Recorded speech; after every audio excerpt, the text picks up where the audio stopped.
আমাদের সমাজের মধ্যে এই যে অবহেলাটা বিভিন্নভাবে দেখা যায়। অর্থবিত্তে কেউ ছোট আছে, তাকে অবহেলা করা হচ্ছে। দাওয়াতের বিষয়ে আপনি বললেন যে যাচ্ছে, দেখা যাচ্ছে হচ্ছে না। একই ঘরের চাচা দুইজন, একজন চাচা অর্থ স্বাবলম্বী, তার ক্ষেত্রে এক ধরনের আপ্যায়ন হচ্ছে। মামা দুইজন, এক মামার সাথে একরকম আচরণ হচ্ছে, যে গরিব তার সাথে আরেক রকমের আচরণ হচ্ছে। ভাই দুইজন, একজনের টাকা পয়সা আছে তো একজনের সাথে ভালো আচরণ করা হচ্ছে, আরেকজনেরকে কোনো খোঁজখবরই নেওয়া হচ্ছে না। এমনিভাবে আত্মীয় স্বজনের মধ্যে যদি আমরা দেখি তো এটা তো লম্বা একটা লিস্ট হয়ে যাবে। এবং আমি নিজেকে যদি দেখি, আসলে আমি যার টাকা পয়সা নেই তার সাথে আমি কি যোগাযোগ কন্টিনিউ করছি কিনা, এটা একটা আলাদা একটা পার্ট হয়ে যাবে। যদি আমরা দেখি ক্ষমতার দিক থেকে, যার ক্ষমতা আছে তার আমরা শরণাপন্ন হই, তার সাথে দেখা হলে সালাম কালাম যা আছে সকল হক তার ক্ষেত্রে মনে হয় যে মুসলমানের 6টি হক আছে, তার সাথে আদায় করতে হবে। তাকে দেখলে সালাম দিতে হবে, সে হাসি দিলে তার হাসির উত্তর দিতে হবে, সে অসুস্থ হলে তাকে দেখতে যেতে হবে। মানে হকগুলো তার সাথে জড়িত। সব যারা উপরস্থ, টাকাওয়ালা, ক্ষমতাবান তার সাথে হয়। আমরা অনুরূপভাবে যদি দেখি যে আপনার যে প্রভাব প্রতিপত্তি, সেক্ষেত্রেও এই বিষয়টা হয়ে যায়। এমনকি মা বাবার ক্ষেত্রে একসময় এটা ছিল না, যে আমরা শুনতাম যে সন্তান সর্বদাই মা বাবার সঙ্গে মা বাবার ক্ষেত্রে একরকম, সকলেই ভালোবাসার পাত্র। কিন্তু এখন দুনিয়ার প্রতি মানুষ এতটাই ছুটে চলেছে যে এখন সন্তানের ক্ষেত্রেও এই বিষয়টা চলে আসছে। মা বাবার ক্ষেত্রেও চলে আসছে, সন্তানের ক্ষেত্রেও চলে আসছে। একটা পর্যায়ে দেখা যায় সন্তান মা বাবার মধ্যে কি হয়েছে না না হয়েছে ওইটা নিয়ে ছেলে সন্তান মায়ের প্রতি ধাবিত হয়, না হয়তো বাবার প্রতি ধাবিত হয়। আবার মা বাবাও আল্লাহ তাআলার পানা এখন এমন একটা সময় চলে আসছে যে সন্তানের অর্থ বেশি, যে সন্তান ভালো পজিশনে আছে, যে সন্তান ইনকামটা বেশি করে, মা বাবা তার প্রতি একটু দুর্বল বেশি, তার প্রতি একটু ধাবিত বেশি। এমন রিপোর্ট তো আমাদের কাছেও আসে, অভিযোগ আমরাও শুনি, তাই না? প্রতিনিয়ত দেখতে এই রকমের যদি হয়, এক প্রকারের তো স্বজন প্রীতিও হয়ে গেল, আর অবহেলাও করলাম আমি। দেখেন, এটা হচ্ছে যে মানুষকে কষ্ট দেওয়া। চোখের সামনে আমি দেখছি আপনি দ্বিচারিতা করছেন, অথচ সম্পর্কের দিক থেকে উভয় আপনার সন্তান হচ্ছে, উভয় আপনার মামা হচ্ছে, উভয় আপনার চাচা হচ্ছে, উভয় আপনার ভাই হচ্ছে। আল্লাহ পাক তো এই ব্যাপারে বলেছেন যে ইন্নাল্লাযীনা ফাতানুল মুমিনিনা ওয়াল মুমিনাতি সুম্মা লাম ইয়াতুবু ফালাহুম আযাবু জাহান্নাম, যে নিশ্চয়ই সকল ব্যক্তি যারা মুমিন এবং মুমিনাকে কষ্ট দেয় এবং অতঃপর তওবা করে না, ফালাহুম আযাবু জাহান্নাম, তাদের জন্য হচ্ছে জাহান্নামের শাস্তি। তো এই বিষয়টা আমার দেখা হচ্ছে যে আমি আমার আচরণের মাধ্যমে কি করছি, সম্পর্কে যে বজায় রাখার যে বিষয়টা হাদিসে পাকের মধ্যে এসেছে, সম্পর্কে বজায় রাখতে হবে, সিলা রহম যেটাকে বলা হয়েছে, এটা তো অর্থের সাথে হুজুর সাল্লাল্লাহু আলাইহি সাল্লাম জড়িত করে দেন, মুকায়াত করে দেননি যে যার ক্ষমতা আছে তার সাথে তুমি সম্পর্ক ভালো রাখবে, যে তোমারকে হেল্প করছে, তোমার খোঁজ খবর নিচ্ছে টাকা দিয়ে পয়সা দিয়ে, যে ধনাঢ্য আছে তার সাথে তুমি শুধু সম্পর্ক বজায় রাখবে, আর বাকি যারা আছে তাদের সাথে সম্পর্ক বজায় রাখবে না। এটা তো হুজুর সাল্লাল্লাহু আলাইহি সাল্লাম করেননি। এবং আমরা যদি হুজুর সাল্লাল্লাহু আলাইহি সাল্লামের সম্মানিত সাহাবায়ে কেরামদের জীবনী যদি দেখি, বিশেষত যাদের ব্যাপারে বলা হয় যে 7 জন সাহাবী সবচেয়ে বেশি দাওয়াতের ক্ষেত্রে ভূমিকা রেখেছেন, তাদের লিস্টটা যদি দেখেন প্রত্যেকেই একদম গরিব ছিলেন। বিলাল হাবশি রাদিয়াল্লাহু তাআলা আনহু, আম্মার বিন ইয়াসির রাদিয়াল্লাহু তাআলা আনহু, খাব্বাব বিন আল আরত রাদিয়াল্লাহু তাআলা, তাদের জীবনী যদি উঠিয়ে দেখা হয়, সুহাইব রুমি রাদিয়াল্লাহু তাআলা আনহু, দেখব যে তারা দরিদ্র ছিলেন, কিন্তু তাদের সাথে হুজুর সাল্লাল্লাহু আলাইহি সাল্লাম সম্পর্ক কতটা গভীর ছিল, তাদের ঘরে যাওয়া আসা, তাদের ব্যাপারে ইসলাম কতটা, তাদেরকে তাদের নামগুলো ইসলাম আলাদাভাবেই মূলত স্মরণ রেখেছে, আলাদাভাবেই উল্লেখ করেছেন। তো ইসলামী এই যে হৃদ্যতা, এক ধরনের ভালোবাসা, এখানে কারো চেহারা দেখে, কারো ধন দৌলত দেখে, কোনো কিছু দেখে ইসলাম আসলে সম্পর্ক নির্ধারণ করেনি। এবং ইসলাম যে আমাদেরকে বলেছে সম্পর্ক বজায় রাখার ক্ষেত্রে, সেটাও কোনো ধন সম্পদ, প্রভাব প্রতিপত্তি বা বংশীয় মর্যাদা, এই বিষয়গুলো ইসলামে কোনো স্থান নেই। এটা তো ছিল একটা বিষয়, এবং আলাদা ইনশাল্লাহ চেষ্টা করব আলোচনা করার। আরেক বিষয় হচ্ছে যে আমরা অবহেলা করে ছোট ছোট জিনিসগুলোকে ছেড়ে দিই, ছোট ছোট আমলগুলোকে ছেড়ে দিই, যেটা আমরা হর হামেশায় মাদানী চ্যানেলের মধ্যে শুনতে থাকি। আমাদের যে সোশ্যাল প্ল্যাটফর্মগুলো আছে সেখানেও প্রতিনিয়ত বলা হয় যে এই আমলটা করুন। এক তো হচ্ছে রুহানি চিকিৎসার ক্ষেত্রেও যদি দেখি, সেখানেও বলা হচ্ছে যে এই আমল করলে পরে এই রোগ থেকে বাঁচা যাবে। তো আমরা অবহেলা করে করছি না, আমরা 1000, 10,000, 15,000 অনেক টাকা খরচ করে আমরা ডাক্তারের কাছে যাচ্ছি। তো অবহেলা করে এই যে ছোট ছোট আমলগুলো ছেড়ে দিয়ে আমরা রোগ ডেকে আনছি, বা রোগ আমরা এর দ্বারাও চিকিৎসা করতে পারতাম, কিন্তু আমরা সেটা করছি না। তো আমরা কি করছি, ডাক্তারের কাছে যাচ্ছি, এখানে আমাদের একটা অবহেলা রয়েছে। আবার যদি আমরা দেখি আমাদের আমলের ক্ষেত্রে, সেখানেও যদি দেখি সেখানে আমরা অবহেলা করছি। সালামের ক্ষেত্রে যদি দেখি, আমরা সালামের গুরুত্ব প্রায়ই শুনে থাকি যে সালাম দিলে 90 নেকি রয়েছে, কিন্তু দেখি যে আমার সামনে তো মুসলমান কান্ট্রিতে আমি বসবাস করছি, হাজারো মুসলমান আমার চোখের সামনে দিয়ে আসা যাওয়া করছে। তো এই অবহেলা করে আমি কি করছি না, এই সওয়াবটা আমি নিচ্ছি না, অথচ আমরা চাইলেই করতে পারতাম। একজন মানুষের সাথে হেসে হেসে কথা বলার সৎকার রয়েছে, এটা আমি চাইলেই নিতে পারতাম, কিন্তু আমি করছি না। তো অসংখ্য ইবাদতের সুযোগ আমার সামনে রয়েছে, শুধুমাত্র সামান্য অবহেলা কারণে আমার হাতছাড়া হচ্ছে। আর এই ব্যাপারে আল্লাহ পাক কোরআন পাকের মধ্যে আমাদেরকে ইরশাদ করেছেন যে এই বিষয়টার প্রতি আমাদেরকে তাকিদ দিয়েছেন, ফামান ইয়ামাল মিসকালা যাররাতিন খায়রান ইয়ারা ওয়া মান ইয়ামাল মিসকালা যাররাতিন শাররান ইয়ারা। তো যারা বিন্দু পরিমাণে, অনুপরিমাণেও ভালো কাজ করবে, তো কিয়ামতের দিন আল্লাহ পাক সেটা তাকে দেখাবে। আবার অনুপরিমাণে যে মন্দ কাজ করবে, আল্লাহ পাক কিয়ামতের দিন তাকে সেটা দেখাবে। তো এর মাধ্যমে আমাদেরকে আল্লাহ পাক বোঝাচ্ছেন যে কোনো কাজকে অবহেলা করে ছেড়ে দেওয়া যাবে না, আবার কোনো গুনাহকে অবহেলা করে করাও যাবে না। আমি যে বিষয়গুলো বলছি, আপনি আপনার আত্মীয় স্বজন থেকে শুরু করে আপনার সারাদিনের যে আমলটা রয়েছে, আপনি দেখেন অসংখ্য কাজ এরকম রয়েছে আপনি শুধু সামান্য অবহেলার কারণে করছেন। একটু চেষ্টা করলেই হয়। চেষ্টা করলে আপনি আপনার ঘরের মধ্যে কোরআন রাখেন, যেটা আপনি শুরুতেই বলছিলেন যে কোরআন তেলাওয়াতের ব্যাপারে, রাখেন, দেখেন, স্পর্শ করুন। কোরআন তো ওই গ্রন্থ, কোরআন তো এমন একটা জিনিস যেটাকে স্পর্শ করলে সওয়াব রয়েছে, দেখলেও সওয়াব রয়েছে, পড়লে তো সওয়াব রয়েছে। যেটা আমরা উমর ফারুক রাদিয়াল্লাহু তাআলা আনহুর আমলের মধ্যে দেখি, তার সুন্নত বলা চলে, সকালে উঠে তিনি কোরআন শরীফ নিতেন, চুমু খেতেন আর বলতেন এটা আমার রবির কালাম। ওই আমলটা তো অন্তত পক্ষে করা যায় আমাদের। কোরআন কোথায় আছে আমাদের? আজকে কোরআনই তো হারিয়ে গেছে আমাদের ঘর থেকে, শুধুমাত্র অবহেলার কারণে। কি আছে এটা? আমরা শুনি প্রতিনিয়ত, আমাদের তাগাদা দেওয়া হচ্ছে, মসজিদে মাদানী চ্যানেল তো আছে, মসজিদের মধ্যে এ ব্যাপারে তাগাদা দেওয়া হচ্ছে, মাইকের মধ্যে ঘোষণা করা হচ্ছে আপনার ছেলেকে বক্তব্যের সময় হচ্ছে পাঠান, কোরআনের ব্যাপারে উৎসাহ দেওয়া হচ্ছে। তো আমাদের কেন হারিয়ে যাচ্ছে বিষয়টা? শুধুমাত্র কত টাকায় তো আমরা এখন শপিং এর নামে খরচ করছি না। তো একটা কোরআন আমরা ঘরে নিয়ে আসি না কিনে, কত টাকা দাম? আর তখনই নিয়ে আসতে পারবো যখন কোরআনের প্রতি আমার অন্তরটা ধাবিত থাকবে, হৃদয়ের সাথে একটা সম্পর্ক থাকবে। অবহেলাই তো এখানে বেশি চলে আসে, এর থেকে কাটিয়ে উঠতে হবে আমাদেরকে। আমাদের এইরকম দৈনন্দিন হাজারো বিষয় রয়েছে যেগুলো শুধুমাত্র আমরা অবহেলা করে এটা করতে হবে, এটা না করলে আর কি হবে। এমনটা হয় কখনো কি অবহেলা করে কারো কোটি টাকার চেক সে অন্য কোনো ব্যক্তির টেবিলে রেখে চলে আসছে, সিগনেচার করা আছে, এরপরে কারো টেবিলে রেখে চলে আসছে, অবহেলা করে, এমনটা তো হয় না কখনো? আচ্ছা, অবহেলা করে এমনটা তো কখনো হয় না কি আজকে আমার সকাল 10টায় ফ্লাইট ছিল, অবহেলা করে আমি হাতছাড়া করে দিলাম, 70-80 1 লাখ টাকার টিকিট ছিল আমার, এমনটা তো হয় না কখনো, তাই না? আব্দুল হাবিব ভাই খুবই চমৎকার বলেন যে একজন ডায়াবেটিসের রোগী, সে তার ওষুধ সেবনের ক্ষেত্রে কখনো অবহেলা করে না। সে এমনকি এখন তো বিভিন্ন টুলস, বিভিন্ন জিনিসও বেরিয়ে গেছে যে এটা হচ্ছে অমুক বেলার খাবারের, মানে একটা বাক্স বের হয়েছে, সকাল দুপুর রাত লেখা থাকে, সবকিছু তো অনেকে এটা ক্রয় করছে যে সকালের ওষুধ এটার মধ্যে থাকবে, দুপুরের ওষুধ এখানে থাকবে, রাতে বহন করে এটা আর বহন করে, এবং সকল ধরনের যা আছে সবকিছু সে করছে। কেন? সচেতন, এখানে কোনো অবহেলা নেই। তো আমরা প্রতিনিয়ত দুরূদ শরীফের ফজিলত শুনি, কিন্তু যে সকাল সন্ধ্যা ছোট ছোট যে ফজিলত গুলো রয়েছে, সকাল সন্ধ্যা যে দুরূদ শরীফ 3 বার করে পাঠ করবে, আল্লাহ তাআলা তার গুনাহ ক্ষমা করে দিবেন, নিজ জিম্মায় নিয়ে নেবেন তার মাফ করার বিষয়টা। আমরা এই ধরনের ফজিলত শ্রবণ করে থাকি। তো এই ক্ষেত্রে কেন আমাদের অবহেলা? কেন আমরা এটা গুরুত্ব দিচ্ছি না, অবহেলা করছি, এই জন্য হয়ে উঠছে না। আপনি যেমন আপনার রোগের ব্যাপারে সচেতন, যদি আমি এই ওষুধ সেবন না করি তাহলে আমি অসুস্থ হয়ে যাব, আমি মৃত্যুর দিকে চলে যাব, মৃত্যুর কুলে ঢলে পড়বো, আপনি সচেতন। অনুরূপভাবে আপনার যে পরকালীন জীবনের যে একটা সৌন্দর্য, আমরা আমাদের জীবনকে রাঙানোর জন্য, জীবনকে সাজানোর জন্য ছোট ছোট পদক্ষেপ অনেক গ্রহণ করে থাকি, যে আমি এই পদক্ষেপ নিলে আমার এটা হবে। আমরা দেখবেন যে 100 টাকা করে অনেকে জমাচ্ছে, একটা পর্যায়ে গিয়ে সে ভালো টাকার মালিক হচ্ছে এবং একটা সুন্দর ভবিষ্যৎ। এটা কেন করছে? আমার একটা ভবিষ্যৎ, সুন্দর একটা সিকিউর উজ্জ্বল ভবিষ্যৎ হবে। অনুরূপভাবে এই যে ছোট ছোট যে ইবাদতগুলো রয়েছে, যে এটার ব্যাপারে আল্লাহ তাআলা আমাদেরকে তাকিদ দিয়েছেন। হুজুর সাল্লাল্লাহু আলাইহি ওয়াসাল্লাম ইরশাদ করেছেন, যে ব্যক্তি কোনো নেক কাজের নিয়ত করলো, তো আল্লাহ পাক কি করলেন? একটি নেকি তার জন্য লিখে দিবেন। আর যে সেই নেক কাজটা করে নিল, আল্লাহ পাক তাকে কি করবেন? 10 থেকে 700 গুণ পর্যন্ত সেই নেকি আল্লাহ তাআলা বৃদ্ধি করে দিতে পারেন। অনুরূপভাবে কোনো এক ব্যক্তি কোনো গুনাহের নিয়ত করলো, তো আল্লাহ পাক লিখে দিবেন না যতক্ষণ পর্যন্ত সে না করবে তো একটি গুনাহ তার জন্য লিখে দিবেন। তো এখানেও আমাদেরকে উৎসাহ দেওয়া হচ্ছে করার জন্য।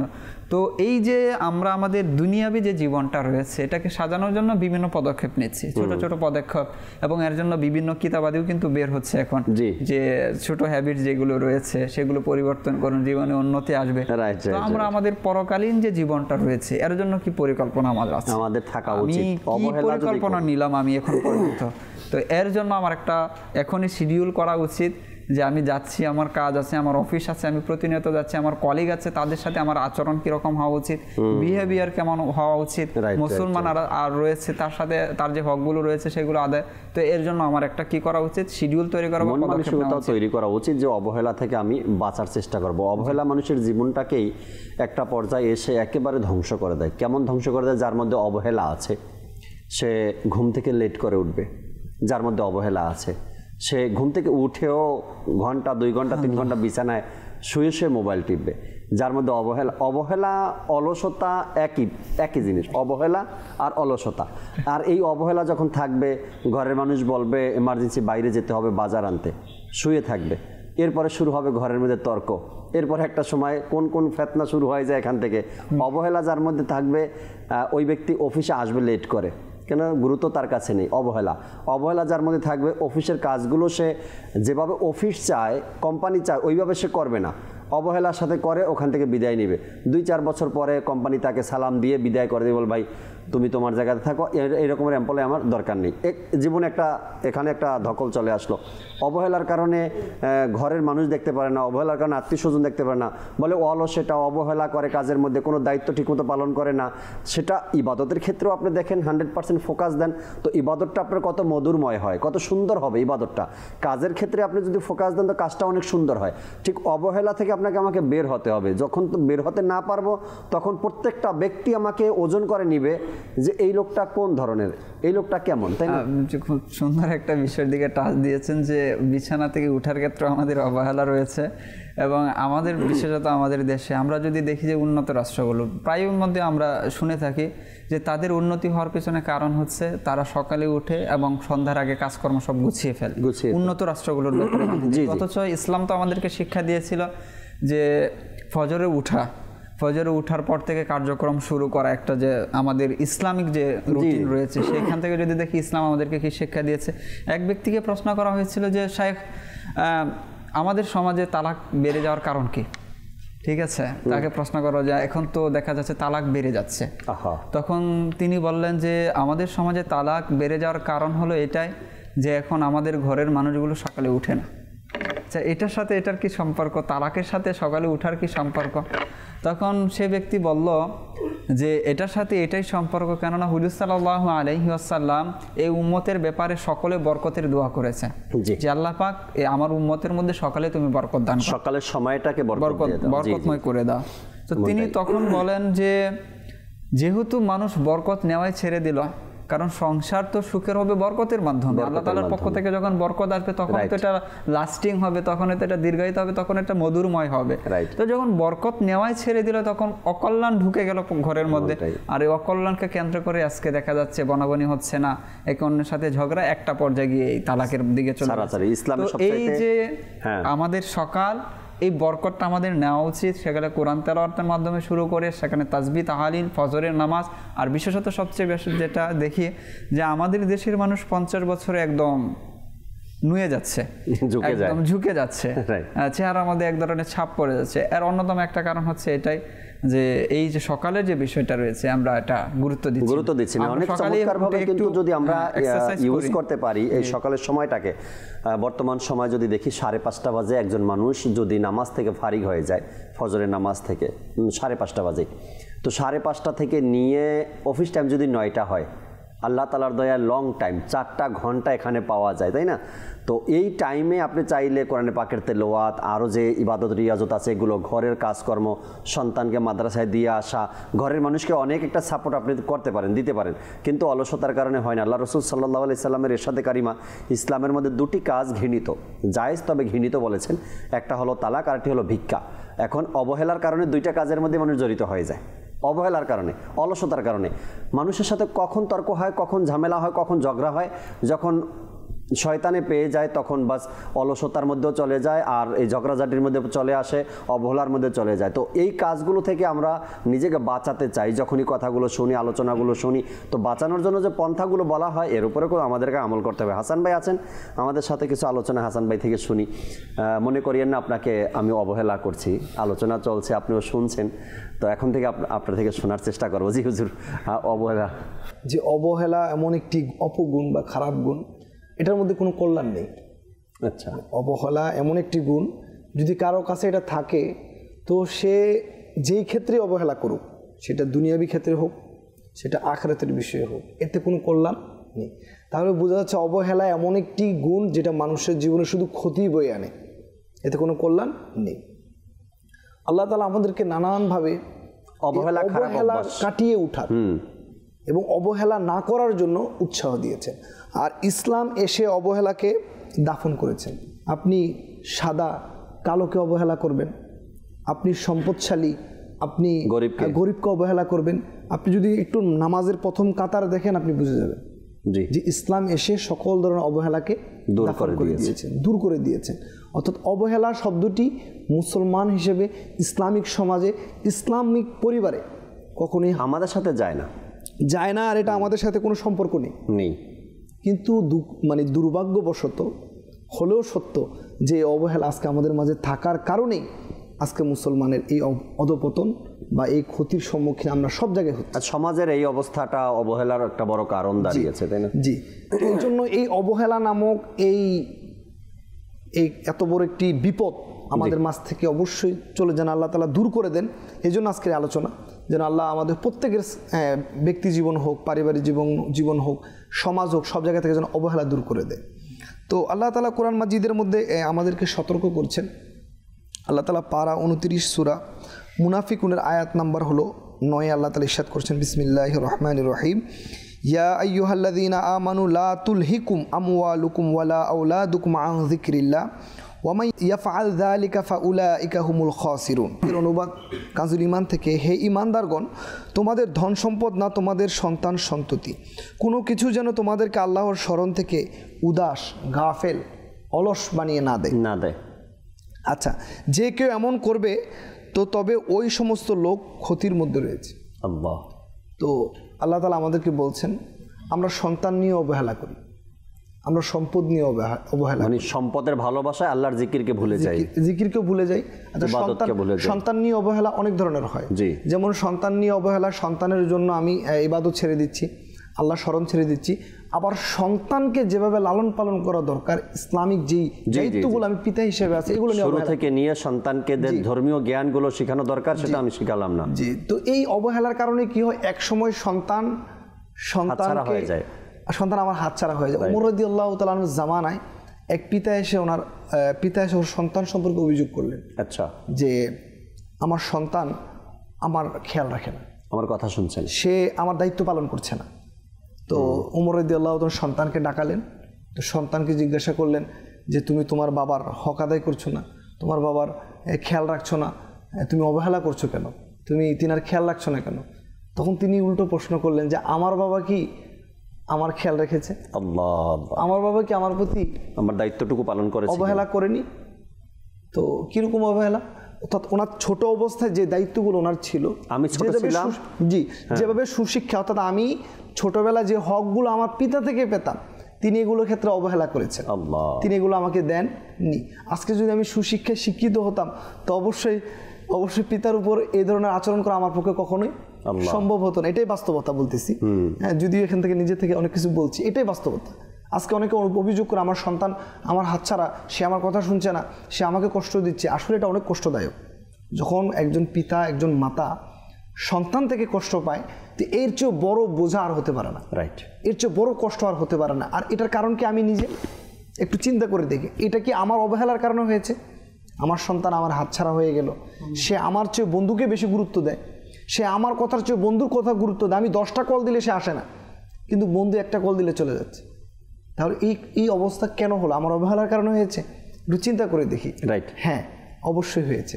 কারণ আমাকে যে ইসলাম দায়িত্ব দিয়েছে, একটা সন্তান যখন হয়, তার আকিকার বিষয়, তার 4 বছর সুন্দর একটা নাম রাখা, তার ইসলামিক শিক্ষা, 7 থেকে 10 বছর আপনি তাকে ট্রেনিং দেওয়া নামাজের, 10-এর পর তাকে শক্তভাবে শাসন করা, এই কাজগুলো আমি করছি না করার ফলশ্রুতিতে দেখা যাচ্ছে এক সময় এসে সে বাঁকা হয়ে যাচ্ছে, সে আমার কথা শুনছে না। দুনিয়ার আশেপাশের যে পরিবেশটা সে পেয়েছে ওই পরিবেশটার মতোই সে নিজেকে গড়ে তুলেছে। এরপর আপনি যদি বলেন নিয়ামত নিয়ে অবহেলা, আল্লাহ যে নিয়ামতগুলো দিয়েছে এগুলো নিয়ে যদি অবহেলা করেন এর পরিণতি অত্যন্ত ভয়াবহ।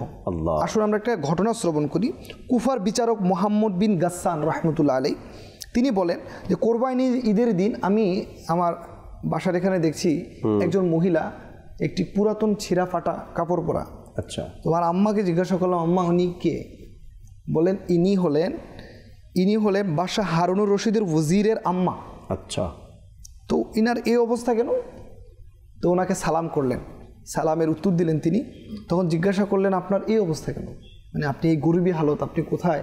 বাদশাহ হারুনুর রশিদের ওজিরের মা, আপনি তো বিশাল শান শৌকতে থাকার কথা, আপনার এই অবস্থা কেন? তখন তিনি আপনার কাজী সাহেব ওনার থেকে জানতে চাইলেন যে আপনার জীবন কেমন ছিল, একটু বলুন তো আমাকে। তখন ইনি বললেন যে গত 3 বছর আগে কোরবানি ঈদের সময় আমার কাছে 400 উটনি ছিল। আচ্ছা, 400 উটনি ছিল। কোরবানি ঈদের সময় আমার সন্তান রীতি অনুযায়ী আমাকে 1400টি আপনার বকরির মাথা পাঠিয়েছে উপহার স্বরূপ। আচ্ছা, এর সাথে পোশাক আশাক এটা সেটা তো আছেই, এরপরে এর সাথেও প্রায় আমাকে 300 ষাঁড়ের মাথা আমাকে উপহার দিল, আমাকে কাছে পাঠালো। এ তো আমি সন্তুষ্ট না। এরপর আমি মনে করছি যে আমার সন্তান আমার প্রতি যে ধরনের ভালোবাসা প্রকাশ করার দরকার ছিল সেটা অবহেলা করছেন তিনি ইনার এই রাজকীয় অবস্থাকে কি করছেন? অবহেলা করছেন। ফলশ্রুতিতে কি হলো? এই অবহেলার কারণে তিনি এই সব কিছু গুরুত্ব না দেওয়ার কারণে তিনার হাত থেকে সব চলে গেল। চলে যাওয়ার পর তো উনি বলছেন যে আজকে আপনার কাছে আমি এসেছি মাত্র 2টি পশুর চামড়ার জন্য, যাতে আমি পোশাক বানাতে পারি। 3 বছর আগে যিনার কাছে 400 উটনি এবং ওনার সন্তান ওনাকে শুধু গিফট পাঠাচ্ছেন, এত সম্পদ, আর ইনি 3 বছর পরেই গরিবী হালত। এটা আপনি আপনার চারপাশেও দেখবেন, যারা সম্পদ নিয়ে হোক, যারা নিজেদের ব্যক্তি নিয়ে সম্পদ নিয়ে অবহেলা করবে, মানুষকে অবহেলা করবে, মানুষকে খারাপ ছোট মনে করবে, এই নানান অবহেলার কারণে তিনি এই নিয়ামত ওনার থেকে হাতছাড়া হয়ে যায়। রাইট, হাতছাড়া হলে তিনি আফসোস করতে থাকে, তখন আফসোস কোনো কাজে আসে না। ওই যে কথা বলা হয় না কি, নিয়ামতের যদি কেউ শুকরিয়া আদায় না করে তখন তার নিয়ামতকে ছিনিয়ে নেওয়া হয়, তাই না? তো অর্থ সম্পদ এটা আল্লাহ তাআলার পক্ষ থেকে অনেক বড় এক নিয়ামত। যখন এই নিয়ামত হয়, শুকরিয়াটা যখন তিনি এটাকে নিয়ামতটাকে কদর করেন এবং সঠিক জায়গায় ব্যবহার করেন, মূল্যায়ন করেন, তখনই তিনি সেটার সঠিক ব্যবহার করবেন। কারণ অবহেলাই তো তিনাকে এখানে নিয়ে যায়। তিনি এই নিয়ামতকে নিয়ামতের মতো মনে করে না। রাইট, যে আবার নিয়ামতের কারণে যদি ভিতরে অহংকারও চলে আসে, তখন তো মানুষকে আর মানুষই মনে হয় না। এই সব কিছুর মূল কারণ হলো অবহেলা। রাইট, অবহেলার কারণেই মানুষ এই কাজগুলো করে থাকে। আর অবহেলা ভিতরে আসার, এই ধরনের অবহেলা যেটা নিয়ে এখন হাসান ভাই আমাদেরকে বলেন, এই অবহেলাটা ভিতরে আসার পিছনে বড় যেটা কারণ সেটা হলো জ্ঞান না থাকা, ইলমে দ্বীন না থাকা। ইলমে দ্বীন থাকলে এই ধরনের অবহেলা ভিতরে আসতে পারে না, ইবাদত রিয়াজতের ব্যাপারে, অর্থ সম্পদের ব্যাপারে, মা বাবার ব্যাপারে। তবে আলোচনা করবার ইনশাআল্লাহ তাআলা অবহেলা নিয়ে আরও চমৎকার কিছু কথা আলোচনা শেয়ার করারও ইচ্ছা আছে। তবে একটি নাতে রসুল মকবুল সাল্লাল্লাহু তাআলা আলাইহি সাল্লাম শুনি আগে, এরপর ইনশাআল্লাহ তাআলা এই বিষয় নিয়ে আরও কথা বলবো। জি মোবারক ভাই, একটি কালাম আমাদেরকে যদি শোনাতেন। সাল্লাল্লাহু আলাইকা ইয়া রাসূলুল্লাহ وسلم عليك يا حبيب الله وہاں کیا جو کرم ہے شہبت تیرا نہیں سنتا ہی نہیں مانگنے والا تیرا صلی اللہ علیہ یا رسول اللہ وسلم बने गया हबीब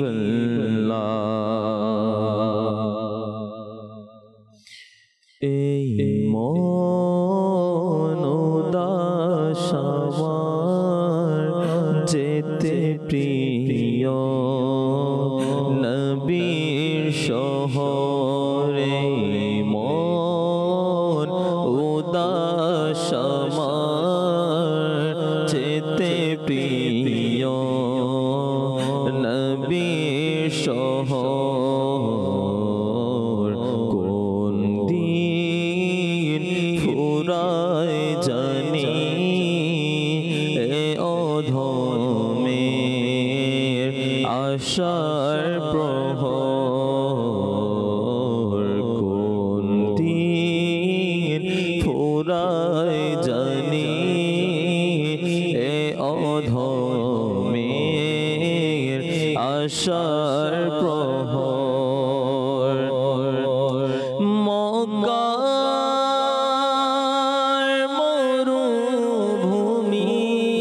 মরুভূমির যদি হইতাম বালিকণা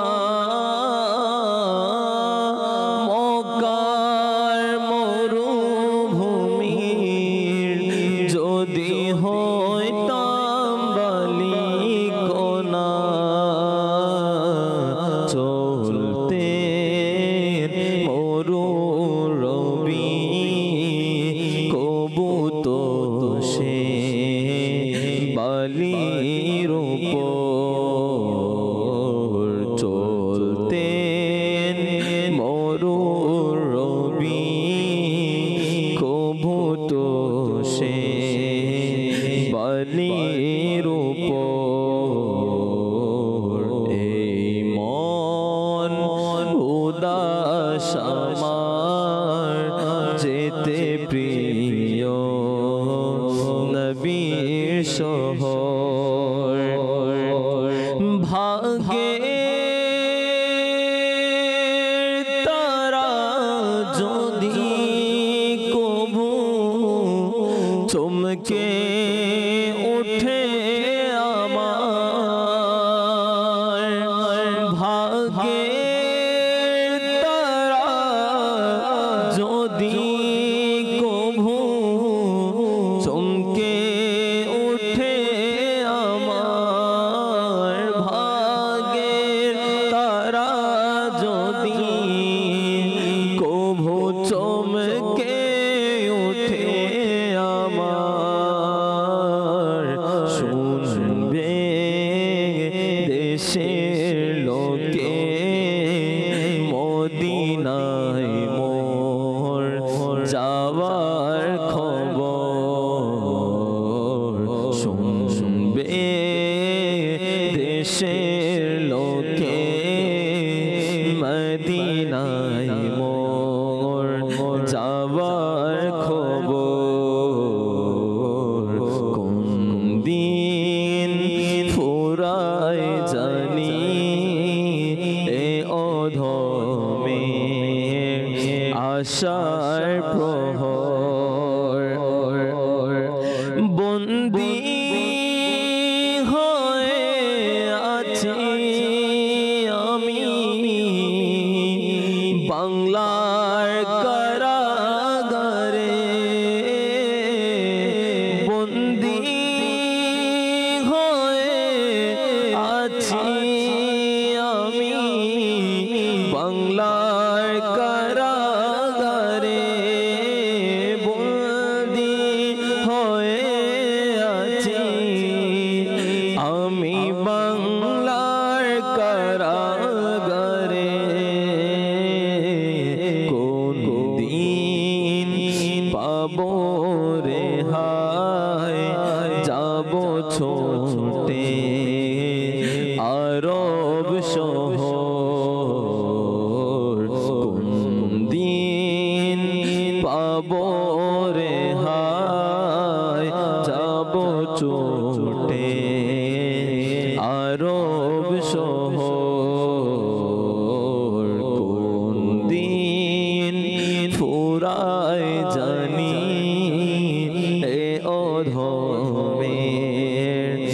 আশার প্রহর এই মন উদাস আমার যেতে প্রিয় নবীর শহর যাই যে শত হাজি তোমার দরবার প্রতি বছর যাই যে শত হাজি তোমার দরবার প্রতি বছর যাই যে শত হাজি তোমার দরবার প্রতি বছর মন চায় আমারও যায় পেতে তোমার কৃপার নজর মন চায় আমারও যায় মন চায় আমারও যায় পেতে তোমার কৃপার নজর এই মন উদাস আমার যেতে প্রিয় নবীর শহর কোন দিন ফুরায় জানি এ অধমের আশার প্রহর। আল্লাহ সকল আশিকের ভাগ্যে মদিনা লিখে দিক। জীবনে এর চাইতে আর অবহেলা কিছুই হতে পারে না যদি একজন আশিক হওয়ার পরে স্বচক্ষে আমার নবীর রওজা না দেখতে পারে। কোনো কবি লেখছেন কালামের মধ্যে, এই চোখের আর কি দাম আছে যদি এই চোখ দিয়ে আমার নবীর ঘর দেখতে না পারি, নবীর রওজা দেখতে না পারি। তো এই চোখকেও ইবাদতের মাধ্যমে, রিয়াজতের মাধ্যমে, কোরআনে পাকের তিলাওয়াতের মাধ্যমে সেই উপযুক্ত করে তোলা উচিত। আল্লাহওয়ালা ব্যক্তিদের অভ্যাস মোবারকার মধ্যে এমনই ছিল, যখন মসজিদে প্রবেশ করতেন তখন নিজেকে প্রশ্ন করতেন, আমার এই পা কি আল্লাহর ঘরে প্রবেশ করার উপযুক্ত কিনা? আমি কি সেই উপযুক্ত, আমি আমার এই পা আল্লাহর ঘরে দিব? হেরেম শরীফে যখন আল্লাহওয়ালা ব্যক্তিরা যান, খানায় কাবার সামনে যান, চোখ খুলতে চান না, বলে এই চোখ দিয়ে তো কত কিছুই দেখছি, খানায় কাবা দেখার মতো কি সেই কোয়ালিটি, সেই যোগ্যতা কি আমার চোখের আমি অর্জন করতে পারছি কিনা? তো এগুলো ইশকের কথা, মোহাব্বতের কথা, ভালোবাসার কথা। আমরাও চেষ্টা করি কি এই অবহেলায় যদি পরেই যাই, আমি আল্লাহ রসুলের দরবারে যদি যেতে না পারি, খানায় কাবার সামনে যদি যেতে না পারি, তো এর চাইতে জীবনে আর অবহেলা কি? আর মা বাবা অবহেলা করছে, আজ না হয় কাল মা বাবা ভুল বুঝে যাবে। ভাই বোনে অবহেলা করছে, আজ না হয় কাল তারাও বুঝে যাবে যে না, হ্যাঁ এটা আমাদের ভুল হয়েছে। গতকালকে একটা সংবাদ এসেছে, আমার এক আত্মীয়, দূরের এক আত্মীয় মারা গেছে।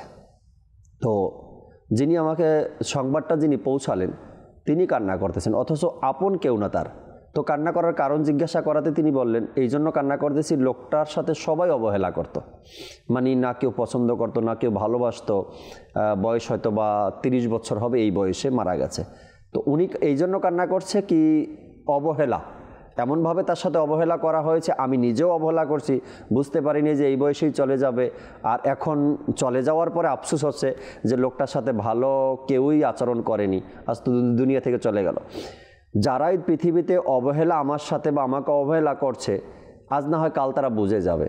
কিন্তু যদি ওই দরবার থেকেই অবহেলা, আমি যেতেই না পারি কখনো, আমার চোখ যদি সেই শহরকে দেখতেই না পারে, তো এর চাইতে আর পৃথিবীতে আর কি আছে অবহেলার? এর চাইতে আর আল্লাহ তার রাসূলের দরবার থেকেই যদি আমার কোনো কিছু ইবাদত কবুল না হয়, পছন্দ না হয়, আমাকে ডাক না আসে, আমি যেতে না পারি, বা ক্ষমা এর সুসংবাদ আমি না পাই, বা আমার ক্ষমা না হয়, তো এটা সবচাইতে বড় জীবনের লস যে আমি কিছুই করতে পারলাম না, আল্লাহ তার রাসূলকে আমি রাজি খুশি করাতে পারলাম না। আল্লাহ তাআলা আমাদের ভাগ্যে মদিনা লিখে দেখ, বারবার আসা যাওয়া, মদিনাতে যাওয়ার কারণে মানুষের ঈমান আরও মজবুত হয়, ইশকে রসুল আরও বাড়তে থাকে। আল্লাহ তাআলা সেই তৌফিক আমাদেরকে দান করুন। দর্শকের কিছু কল আছে আমাদের সাথে, কয়েকটা কল শুনিয়ে এরপরে আলোচনা ইনশাআল্লাহ তাআলা শুনবো আবার। জি, কল শুনিয়ে দেন। আমি দিনাজপুর জেলা থেকে বলতেছি। আপনাদের চ্যানেলটা আমি সবসময় দেখি, ভালো লাগে। আমার স্ত্রী সবসময় দেখে চ্যানেলটা। আমরা যেন দোয়া করেন, আমি যেন মাদানী চ্যানেল সবসময় দেখতে পারি। আল্লাহ তাবারাক ওয়া তাআলা ভালো রাখুক সবাইকে এবং আপনার পেরেশানি দূর করুক, আল্লাহ তাআলা বরকত দিক। আর আশা রাখি সবসময় মাদানী চ্যানেলের সাথেই থাকবেন। পরবর্তী কল দেন। বলছি আপনার চ্যানেলটা খুব ভালো লাগে। আমি একটি গজল শুনতে চাই। কি যে মহান তোমার দরবার, এ আসলে আরবি। কি যে মহান তোমার দরবার, হে রাসূলে আরবি। সাথে থাকুন ইনশাআল্লাহ তাআলা। মোবারক ভাই আছেন আমাদের সাথে, কালামের 1-2 পংক্তি আমাদেরকে শোনাবে। পরবর্তী কল দেন। আমার নাম আবু বকর সিদ্দিক। টিভিতে অনুষ্ঠান এটা দেখি আমরা, খুব ভালো লাগে, ভালো প্রোগ্রাম। সকালবেলা দেখি, এখান থেকে অনেক কিছু শিখতে পারি। অনেক দিন থেকে দেখতেছি, খুবই ভালো লাগে। এইরকম চ্যানেলে এখানে শুধু ইসলামের আলোচনা, এটা খুব ভালো লাগে। আপনাদেরকে ধন্যবাদ জানাই যে এরকম একটা চ্যানেল আছে, তো আপনারা পরিচালনা করতেছেন, এই জন্য আপনাদেরকে ধন্যবাদ। মাশাআল্লাহ, আল্লাহ তাবারক ওয়া তাআলা আপনার এই ভালোবাসাকে সালামত রাখুক। এভাবে সবসময় আমাদের সাথেই থাকবেন এবং অপরকেও মাদানী চ্যানেল দেখার উৎসাহ দিবেন আপনি, আশা করি ইনশাআল্লাহ তাআলা। পরবর্তী কল দেন। আমি দিনাজপুর থেকে বলছি। আমি একটি গজল শুনতে চাই। সোনা মদিনা আমার পানের মদিনা। সাথেই থাকুন, চেষ্টা করব 2-1 পংক্তি শোনানোর জন্য এই কালামের। জি, পরবর্তী কল। আমার নাম মোহাম্মদ টেকবার। আমি মাদানী চ্যানেলটা দেখি, আমার কাছে খুব ভালো লাগে। আমি মাদানী চ্যানেলের ভক্ত। পরিবারের সবাই দেখে, আমি দোয়া করি আল্লাহ তাআলা সবার যেন রহমত নাজিল করুক এই চ্যানেলটা দেখার জন্য। দোয়া করবেন আমার জন্য।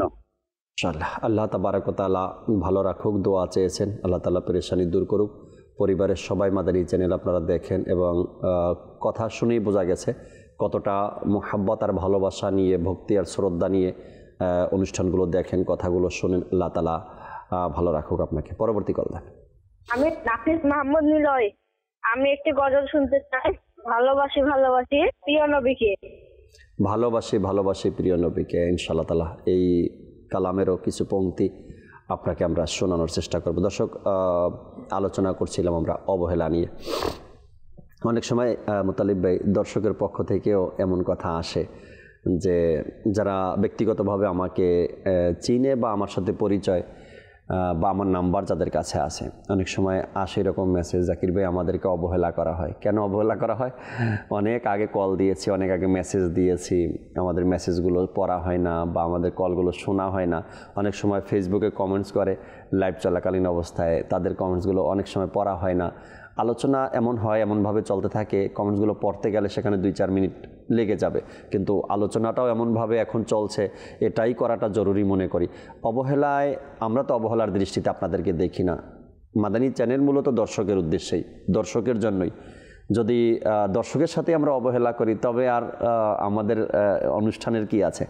তো এমন চিন্তা ভাবনা যারা করি বা বলেন মাঝে মধ্যে যে আমাদের কলগুলো শোনা হয় না, চালানো হয় না, মাদানী চ্যানেল SMS পড়ার ব্যাপারে হোক বা কলগুলো শোনার ব্যাপারে হোক, অনেক সতর্কতার সাথেই আমরা এই কাজগুলো করে থাকি। এমনকি মাদানী চ্যানেলে যারা আলোচনা করে, প্রত্যেক মোবাল্লিগ আলোচনা করার ক্ষেত্রেও অনেক সতর্কতার সাথে আমরা আলোচনাগুলো করি বা শুনি। এর পিছনে অনেকগুলো কারণ আছে, অনেকগুলো রহস্য আছে, অনেকগুলো বিষয় কাজ করে, সব হয়তো অনিয়ারে বলাও পসিবল না। তো এই জন্য বলি যে সবার কলগুলো চাইলেই আমরা শুনতে পারছি না, সবার SMS-গুলো চাইলেই আমরা বলতে পারছি না, পড়তে পারছি না, এমন SMS আসে। তো অবহেলা না, এখানে আমাদের কিছু পলিসি আছে, আমাদের চ্যানেলের কিছু সিস্টেম আছে, কিছু নিয়ম কানুন আছে, নীতিমালা আছে, এগুলোকে আমাদের ফলো করতে হয়, এগুলো আমাদের দেখতে হয়।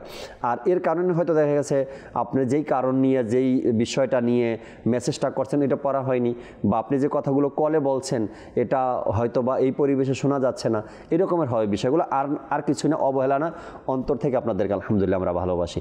মুতালিব ভাই যদি কিছু বলতেন অবহেলা নিয়ে। আর চারদিকে মানুষ অবহেলা করে বা কেউ কোনো এরকম কয়েকজন ব্যক্তি আছে সমাজের মধ্যে, কেউ কথা বলতে চায় না তাদের সাথে, কেউ গুরুত্ব দিতে চায় না। তো ওই সকল মানুষগুলো একা একাই থাকে, একসময় ধুকে ধুকে দেখা যাচ্ছে মৃত্যুর দিকে চলে যায়। তো এমনটা আসলে না করা উচিত। এবং প্রিয় নবী রাসূল আরবি সাল্লাল্লাহু আলাইহি ওয়াসাল্লামের শিক্ষাও কিন্তু এরকমই। আমরা যদি দেখি হুজুর সাল্লাল্লাহু আলাইহি ওয়াসাল্লামের চেয়ে গুরুত্বপূর্ণ ব্যক্তি কে আছে আর? সাহাবায়ে কেরাম সংস্পর্শ লাভের জন্য, কথা বলার জন্য মুখিয়ে থাকতেন, কিন্তু তারপর হুজুর সাল্লাল্লাহু আলাইহি ওয়াসাল্লাম কোনো একজন ব্যক্তি আসছে, কোত্থেকে আসছে, কি তার সবকিছু বাদ রেখে তার সাথে কথা বলতে, তার মন খুশি করার ইসলাম আমাদেরকে শিক্ষা দিয়েছে। এরকম একটা ঘটনা রয়েছে, এক ব্যক্তি এরকম ছিল যে সে কথা শুরু করলে কথা থামাতো না। এরকম কিছু মানুষ পাওয়া যায় যে কথা বলতে থাকে, তো মানুষ তাকে এড়িয়ে চলছে। তো এইভাবে সে ব্যক্তি এখন আর কাউকে খুঁজে পাচ্ছে না যে তার কথাগুলো আর বলবে, মনের কথাগুলো শেয়ার করবে। তো এইভাবে চারদিক খুঁজে, তো একদা রাস্তার মধ্যে হুজুর সাল্লাল্লাহু আলাইহি ওয়াসাল্লামের সাক্ষাৎ পেয়ে গেল।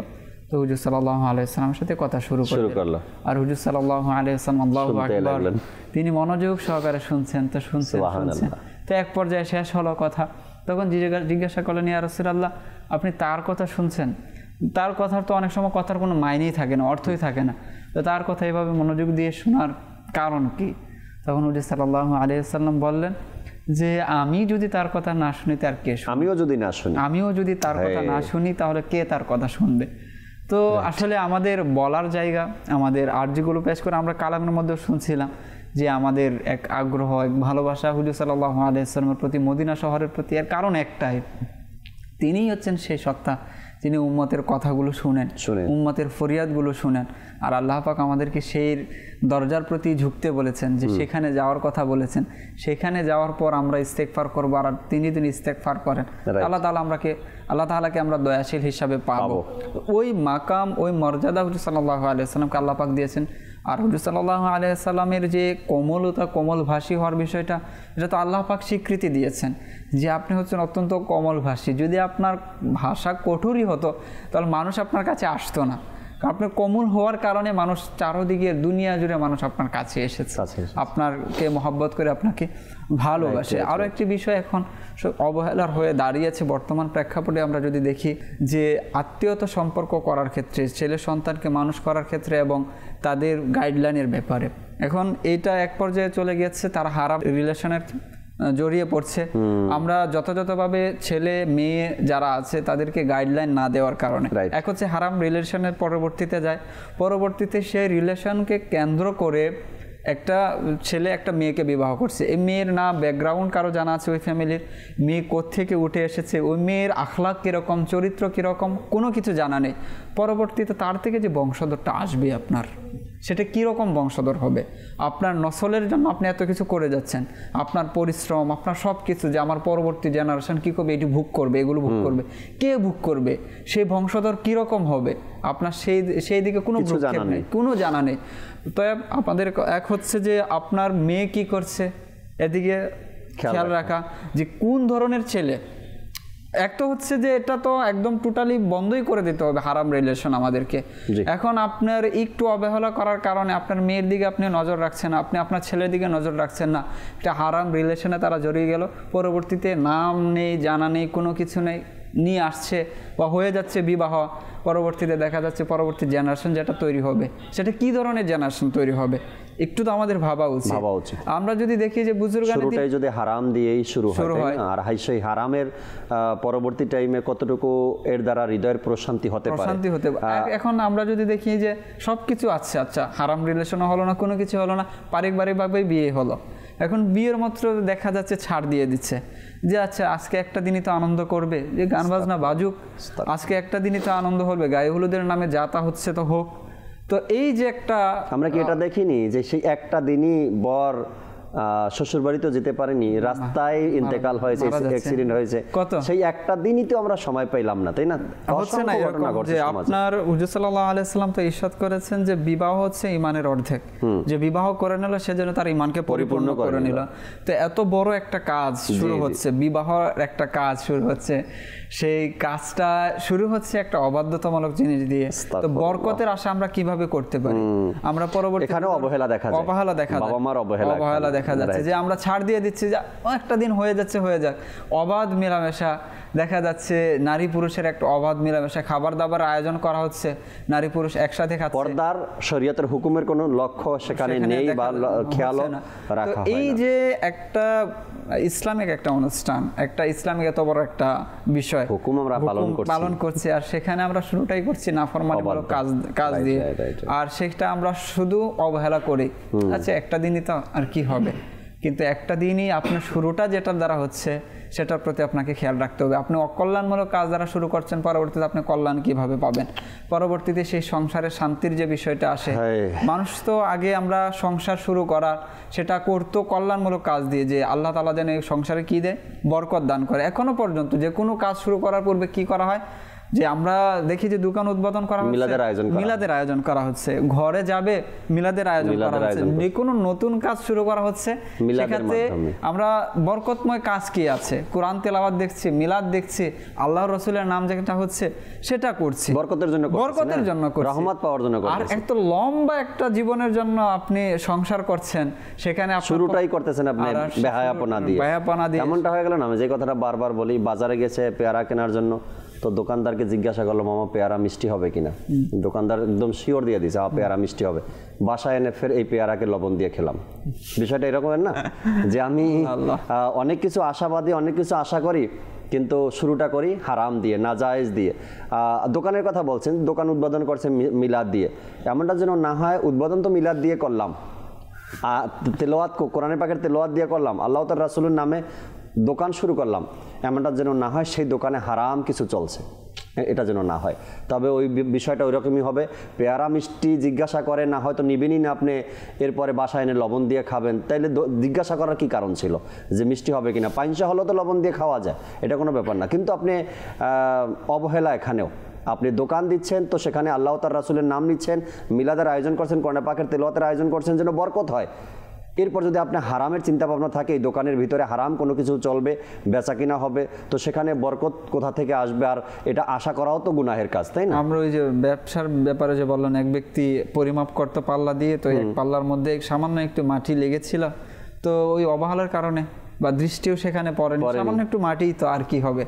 তো পরবর্তীতে যখন মৃত্যুর সময় একটা পরীক্ষার সম্মুখীন হয়ে গেল, যে তোমার ওই পাল্লায়, যে পাল্লায় তুমি পাথর রাখতা, সেই পাল্লার মধ্যে একটু মাটি ছিল, আর এটার কারণে তো ওজনের পরিমাপের কম হয়ে গেল। ওই ঠকছে তার থেকে, ওই এক ব্যক্তি যাচ্ছে হেঁটে, তো তিনি একজনের থেকে দেয়াল থেকে বা তখন যে ব্যবস্থা ছিল একটু খড়কুটা নিয়ে দাঁত খিলাল করলো। তো পরবর্তীতে তাকে প্রশ্ন করা হলো, জিজ্ঞাসা করা হলো যে তুমি অনুমতি না নিয়ে কেন এই খিলালটা নিয়েছিলে, তুমি খিলাল কেন করেছিলে? তো এক ব্যক্তিকে এরকম আল্লাহওয়ালাকে প্রশ্ন করা হয়েছিল যে রাস্তার ধারে হাঁটছিল এবং ফসলের যে জমি রয়েছে, তো প্রশ্ন জিজ্ঞাসা করলো এভাবে রাস্তার ধারে হাঁটে যাওয়া এবং কারো ফসলের ভাবে বা হাত লাগানো, এটা কি জায়েজ কিনা? তখন তিনি বললেন যে এইভাবে হাত লাগানো জায়েজ না। তো কেন জায়েজ না? তো এই জন্য জায়েজ না, এভাবে যদি আপনি হাত লাগান, আর এভাবে যদি 1000 ব্যক্তি এভাবে হাত লাগে, তো ফসল থাকবে? এটা তো থাকবে না। তো এইভাবে ওই যে ছোট ছোট অসংখ্য বিষয় রয়েছে যেগুলো আমরা খেয়াল করি না, খেয়াল করলেই কিন্তু আমরা সতর্কতা অবলম্বন করতে পারি এবং বাঁচতে পারি অবহেলা থেকে। দেখেন এই যে সন্তান সন্ততি লাভের যে বিষয়টা এবং নসলকে ঠিক রাখাটা, এটা ইসলামের মধ্যে কিন্তু খুবই গুরুত্ব দেওয়া, এবং হুজুর সাল্লাল্লাহু আলাইহি ওয়াসাল্লাম কিন্তু ইরশাদ করেছেন যে ব্যক্তি নিজের বাবার দিকে সম্পৃক্ত করবে না সম্পর্ক, তার জন্য শাস্তির ব্যাপার ইরশাদ করা হয়েছে, অর্থাৎ নসল ঠিক রাখার ব্যাপারটা। আর এটা জাহিলি যুক্ত কেউ কিন্তু এই বিষয়ে সাহাবা কেরামের সুন্নাতে মোবারকা দেখেন, তাদের নামের সাথে বাবার নাম, নামের সাথে বাবার নাম, নামের সাথে বাবার নাম, এটা একটা বিদ্যাও, এটা যে নসল, যে ইলমুল আনসাব বলা হয় বিদ্যাকে, এটা একটা আলাদা শাস্ত্রই রয়েছে। সুবহানাল্লাহ, সুবহানাল্লাহ। তো এই জাহিলি যুগেও কিন্তু এই বিষয়টা ছিল, যে বলা হয় যে জাহিলি যুগের মধ্যে এক ব্যক্তি এরকম বলতো বংশ পরম্পরা নিয়ে, যে পানি নষ্ট হয়ে যায় মাটির কারণে, আর পুরো বংশ নষ্ট হয়ে যায় নারীর কারণে। এক বলা ছিল যে পানি কিভাবে মাটির দ্বারা নষ্ট হয়, যে মাটি যখন নষ্ট হয়ে যায় না, যে পুকুরের মধ্যে গাছপালার পাতা পড়ে দেখবেন মাটি নষ্ট হয়ে যায়, পানিটাও নষ্ট হয়ে যায়। তো অনুরূপভাবে নারীর তখনও এরকম গুরুত্ব ছিল সেই জাহিলি যুগেও এই ক্ষেত্রে, যে নারী যেন সতী হয়, নারী যেন পবিত্র হয়। তো এই নারী পবিত্র, নারী সতী হওয়া, তার বংশ কি হওয়া, পবিত্র হওয়া, তার বংশ ঠিক থাকা।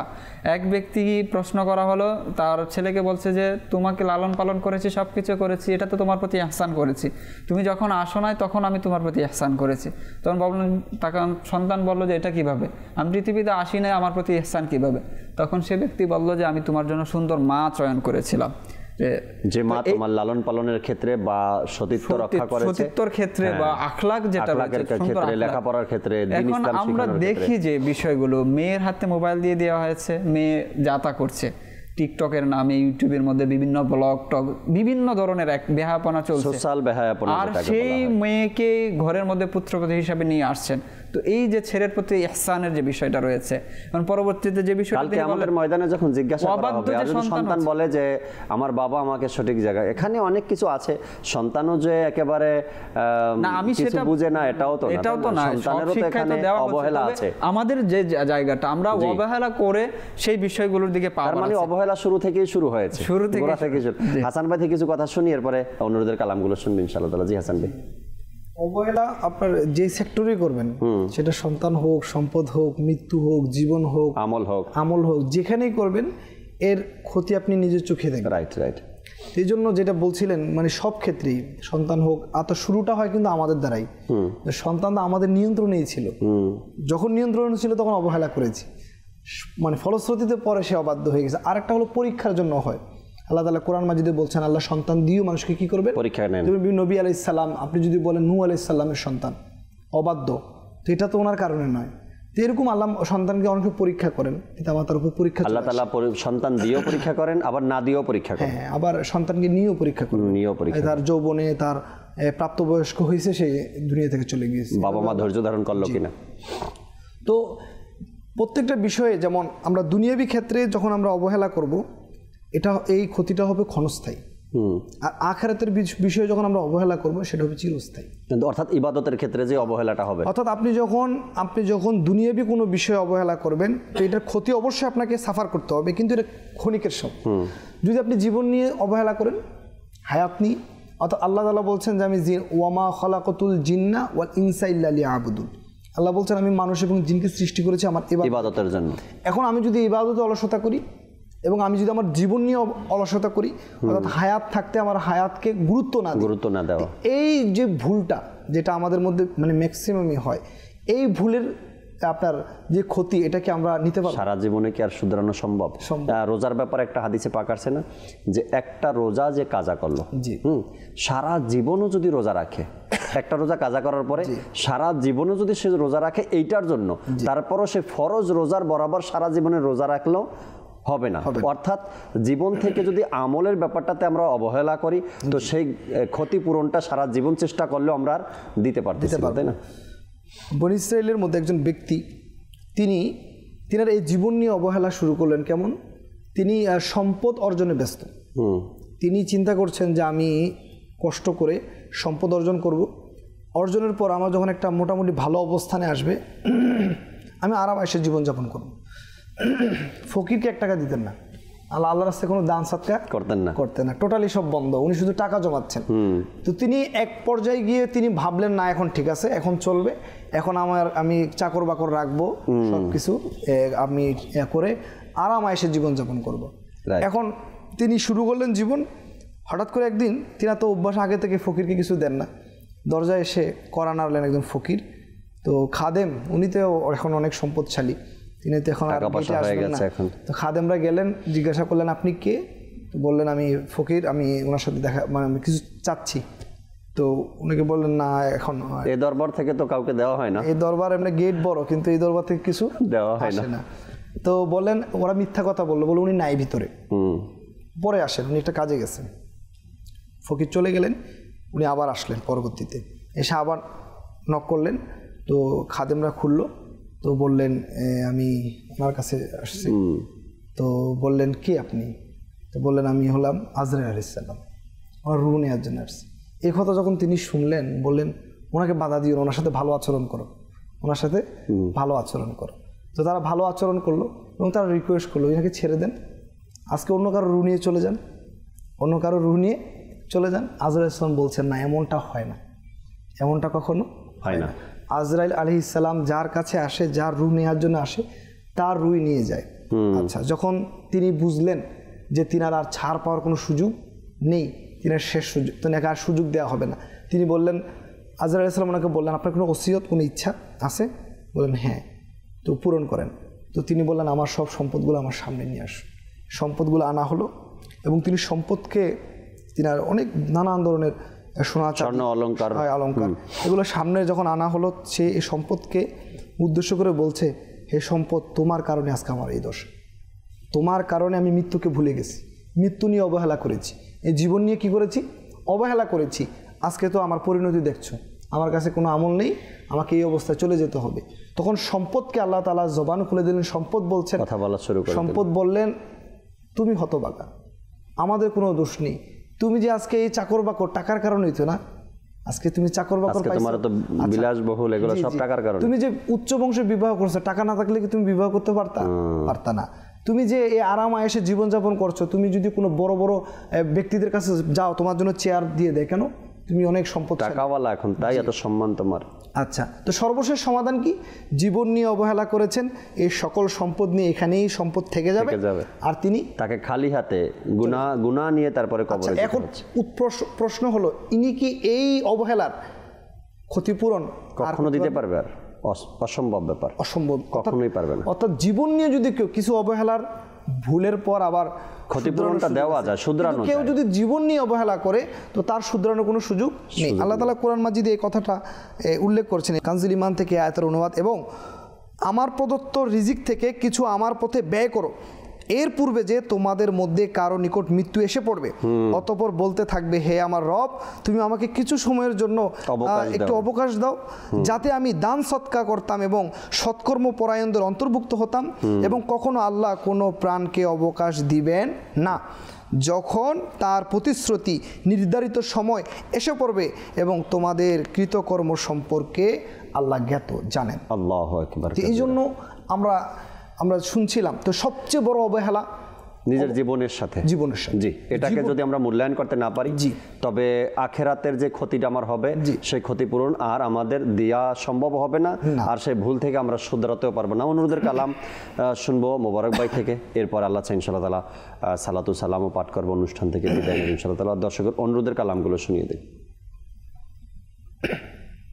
যে মহান তোমার দরবার, হে রাসূলে আরবী, তোমার দরবার দয়ার ভান্ডার, হে রাসূলে আরবী, অসহায়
সোনার মদিনা আমার প্রাণের মদিনা, সোনার মদিনা আমার প্রাণের মদিনা, সোনার মদিনা আমার প্রাণের মদিনা।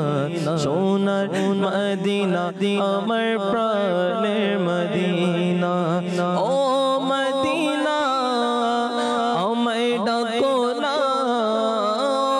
মদিনা আমায় ডাকো না সোনার মদিনা আমার মনের বাসনা সোনার মদিনা আমার প্রাণের মদিনা সোনার মদিনা আমার আমার আমার দিনা মদিনার শীতল হাওয়া পেতে মন আমার চাই একবার ছোঁয়া মদিনার শীতল হাওয়া পেতে মন আমার চাই একবার ছোঁয়া ও মদিনা আমায় ডাকো না মদিনা আমায় ডাকো না আমার জীবন আর কিছুই চাই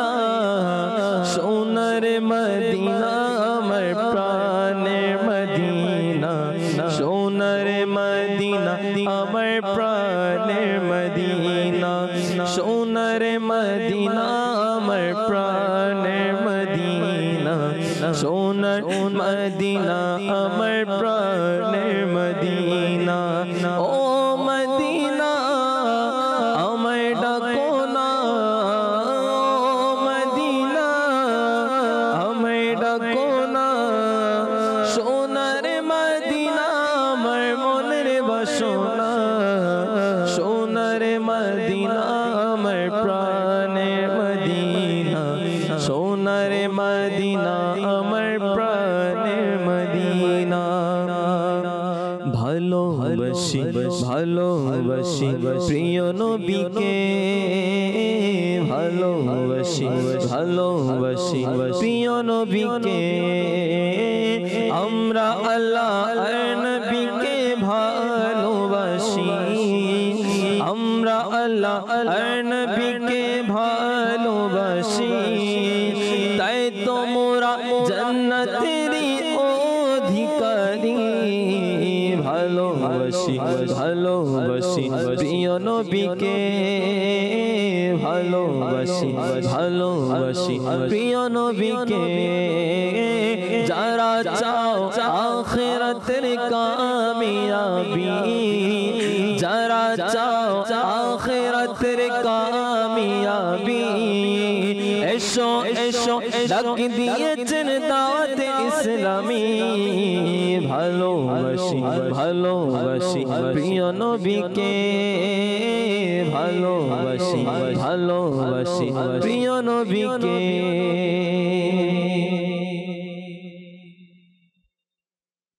কলের মাধ্যমে যে অনুরোধের কালাম ছিল আজকে চমৎকার এক পর্ব হলো অবহেলা নিয়ে এপিসোড নাম্বারও চমৎকার ছিল 11-12 গৌসে পাকের নিসবত ছিল আর আকা করিম সাল্লাল্লাহু আলাইহি সাল্লামের নিসবত ছিল 11-12 নম্বর এপিসোড অর্থাৎ 1112 নম্বর এপিসোড আল্লাহ তাবারক ওয়া তাআলা যেন সারা জীবন এভাবে নিসবত নিয়েই আমরা চলতে পারি সেই তৌফিক আল্লাহ দিক আর অবহেলা এমন একটা বিষয় আমরা ব্যক্তিগতভাবে যে আমল ইবাদতের ব্যাপারে অবহেলা করি এটা থেকে তো তওবা করা উচিত এবং আমলগুলোকে আঁকড়ে ধরা উচিত এর পাশাপাশি দুনিয়াবি যে অবহেলা আছে বঞ্চিত হয় মানুষকে বঞ্চিত করা হয় আপন মানুষরা যখন অবহেলা করে বা বঞ্চিত করে তখন এটার কষ্টটা একজন ব্যক্তি অনেক সময় নিতে পারে না দেখবেন মাঝে মধ্যে স্ট্রোক করে মানুষ মারা যাচ্ছে অনেক রোগের পিছনে এই অবহেলাটাও কিন্তু রয়েছে এর দায়ভারটা কে নিবে আপনি নেবেন আপন ব্যক্তিরা যখন অবহেলা করে বঞ্চিত করে দেয় তখন কষ্টটা বেশি হয়